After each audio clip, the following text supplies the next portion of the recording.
Bonjour à toutes et à tous. Aujourd'hui, nous allons parler de la situation des policiers polynésiens qui sont en métropole ou encore de la délinquance juvénile en Polynésie avec notre invité café ce matin, monsieur Daniel Chaumette, secrétaire général délégué du syndicat SGP Police FO. Daniel Chaumette, bonjour. Oui, bonjour. Pour que les auditeurs qui nous écoutent comprennent bien, vous venez de métropole, vous êtes actuellement en mission en Polynésie toute cette semaine.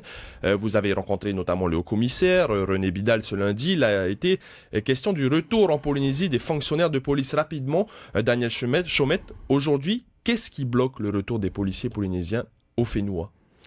Alors, ce qui bloque essentiellement, c'est la problématique d'un blocage en région parisienne, notamment lorsque les policiers d'ici passent un concours spécifique national et qui a pour contrainte statutaire de les bloquer, si c'est le concours spécifique Île-de-France, de les bloquer 8 ans minimum sur la zone Île-de-France.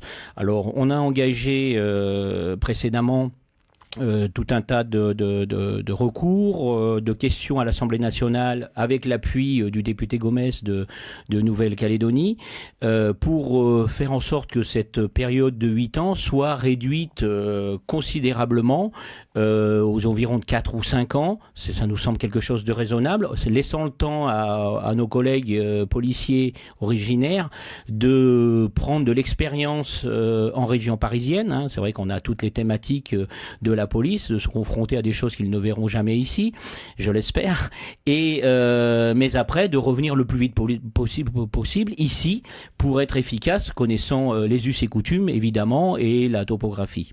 Combien il y a de policiers polynésiens actuellement en métropole qui souhaitent revenir? Là, je ne saurais pas vous le dire à l'unité près. C'est pas un gros volume quand même, puisque effectivement ils ont possibilité d'avoir recours au statut CEAPF qui leur permet de passer un concours, d'aller faire la formation en métropole et puis de revenir à l'issue immédiatement. Ça, c'est dans le cadre du statut CEAPF. Donc c'est bien une situation contractuelle qui leur impose de rester pour l'instant à Paris. Oui, c'est ça, dès lors qu'ils présentent un concours national ou national Île-de-France, il y a des contraintes liées à ce concours. Alors, vous êtes en mission ici en Polynésie durant toute cette semaine. Vous avez notamment rencontré le haut-commissaire ou encore le commissaire Mario Banner, polynésien, donc premier commissaire polynésien. Déjà, par rapport rapidement à cette nomination, vous en pensez quoi qu'un commissaire polynésien soit nommé directeur de la sécurité publique ?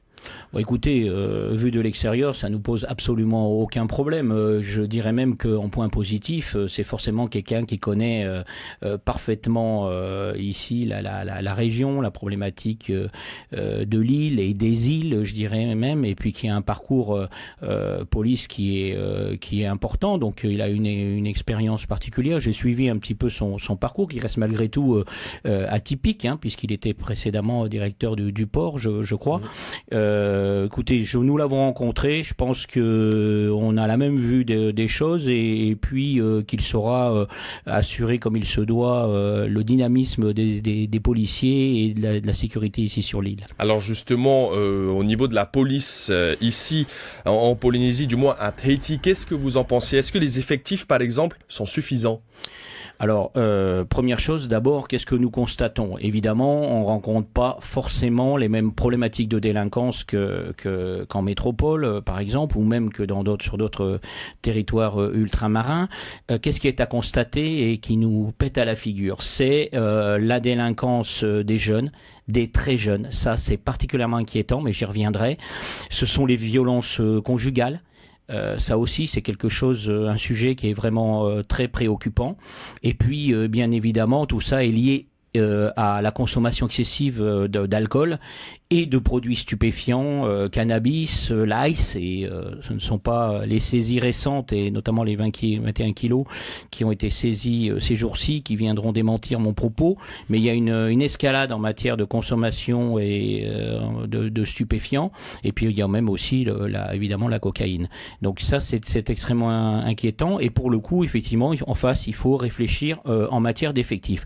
Alors là, je vous avouerai tout de go qu'on est un petit peu surpris, parce qu'on n'a pas senti au niveau de certains de nos interlocuteurs une volonté de prévoir cette délinquance. La délinquance des plus jeunes, elle est quand même extrêmement préoccupante. Un délinquant aujourd'hui à 12 ou 13 ans, ce sera, si on ne l'arrête pas, s'il n'y a pas des solutions qui sont mises en place, ce sera un délinquant chevronné à l'âge de 17 ou 18 ans. C'est très très jeune. Et possiblement un criminel, vous avez raison. Donc pour le coup, notamment pour notre parti, il y a toute la partie prévention et autres, et il ne s'agit aucunement de penser qu'on va mettre un policier ou un gendarme derrière chaque personne.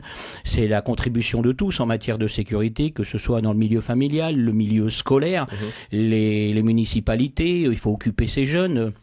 Mais néanmoins, il y a le problème des effectifs. À un moment donné, lorsqu'on a affaire à des jeunes qui ne saisissent pas leur chance, et qui commettent des délits, ils sont interpellés par la police ou la gendarmerie. Donc le problème des effectifs se pose, et on sent un soutien différent de la part d'autorités que je vais développer par après. Il manque des policiers, c'est ce que vous nous dites. Ouais, il manque des policiers. Alors je vais vous prendre deux niveaux. D'abord au niveau de la PAF, la police aux frontières. Donc là on est en train de parler sur la thématique migratoire, mais aussi les stupéfiants qui rentrent par bateau, etc. Nos collègues ont un rôle à jouer. Et là, aux grandes surprises, on s'aperçoit lors de l'audience que nous venons d'avoir que le chef de service PAF, qui n'était pas présent, on n'a pas pu le rencontrer bien malheureusement, n'initie pas des demandes en matière de renfort d'effectifs, alors qu'il sait pertinemment qu'il va avoir des policiers qui vont partir à la retraite et que le service PAF a eu une déflation d'effectifs. Alors c'est purement, inconscient et totalement incompréhensible. Et là, nous allons alerter la direction centrale de la PAF sur un sujet que nous estimons majeur, c'est-à-dire le fait que le propre directeur de cette structure n'ait pas une vision à moyen terme, voire à long terme, sur l'évolution de ses effectifs. Ça nous interpelle. Pour la sécurité publique, la DSP. Là, effectivement, le problème est tout autre. On a rencontré monsieur Mario Banner, qui partage effectivement la problématique d'effectifs avec nous. Il a d'ailleurs sollicité 11 fonctionnaires supplémentaires. Et par contre, là, on sent, un léger décalage avec monsieur le haut-commissaire, monsieur Bidal, qui, peut-être dans son rôle, mais nous aussi on est dans un rôle syndical, et nous, la sécurité de nos collègues en intervention, la sécurité ici des habitants sur la zone police, ça nous touche très directement, et on ne peut pas s'entendre dire que les effectifs de sécurité publique sont à niveau.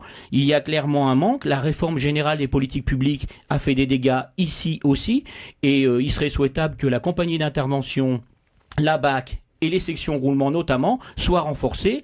Et là, je demande au commissaire de revoir sa position quant aux arrivées d'effectifs à venir. Et en plus de cela, une dernière question. Il y a une extension de la circonscription qui pourrait voir le jour, donc ça demandera encore plus d'effectifs. Alors là aussi, je dirais pas la même approche qu'on peut avoir avec les différentes autorités qu'on a rencontrées ici sur l'île. Et également des discussions qu'on a pu avoir avec le commissaire Banner. Nous avons effectivement une logique de zone. De quoi s'agit-il? Aujourd'hui, la circonscription de police est concrètement composée de 2 communes, Papeete et Tirae. Et puis, pour une continuité dans le travail de l'investigation, une logique opérationnelle, le bassin de population aussi, on s'aperçoit que beaucoup de gens qui travaillent sur Papeete sont des communes limitrophes. Et puis aussi la charge missionnelle qu'ont nos collègues gendarmes, avec peu de gendarmes à Roué, 19 je crois, pour une zone qui est quand même relativement importante. À l'appui aussi du rapport de monsieur Urvoas qui est venu récemment, du président de l'Assemblée locale, ici, tout le monde converge en disant qu'il y aurait une logique absolue et opérationnelle pour une extension de la circonscription à Roué.